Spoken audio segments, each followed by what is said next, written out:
Hello, my fellow oddities. Welcome to part 3 of our Sedona Keyhole. If this is your first time, please hit that subscribe button, hit that like button, go ahead and share. And while you're at it, go ahead and take a visit to my website. I've got all sorts of stuff on there available to help support me. And with that out of the way, we're going to get right into today's video.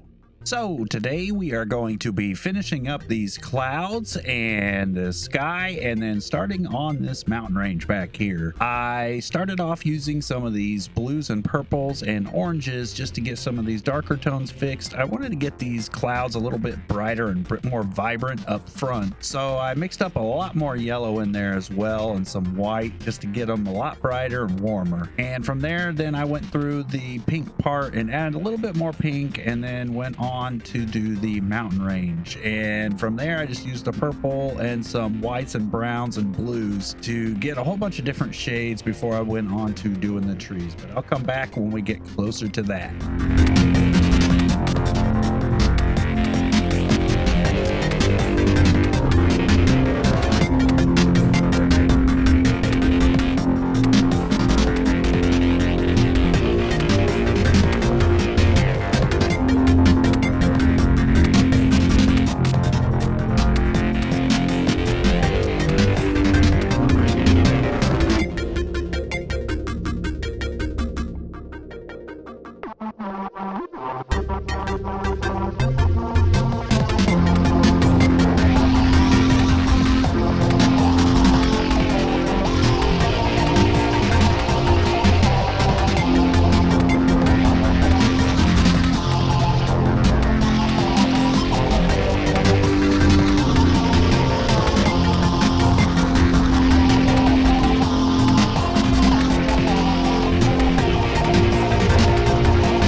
fully sure that I am done with these clouds, but I did feel like it was a good time to move on to something else, and I wanted to get this horizon fixed in a little bit. So I mixed up some mid-tone gray and some cobalt blue to get this dark sort of shaded area. That way I could get a very good separation between the horizon and the sky, and then from there I'll blend it in using various tones of burnt sienna and purple. If you look at the reference image, there's a lot of different hues in there other than green, so I wanted to get all those laid in before I went in there with the green.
So for this green, I just used some phthalo green mixed in with some Mars black just to give it that really dark tone, and I used a small filbert brush to kind of go through some of these shaded areas and add in some of the dark foliage. From there, after that, I used some light blue to give the fog effect and went back through with that dark green again to get some more greens back in there. I think this is how I'm going to end up doing a lot of the foreground there as well, so it ended up looking really nice so far.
That's gonna do it for this episode. If you've been following along, then you should have something relatively close to this. I love the way this sky's turned out so far. This mountain range is really starting to shape up as well. Please remember, if this is your first time, hit that subscribe button, hit that like button, and go ahead and share, and I will see you in the next episode.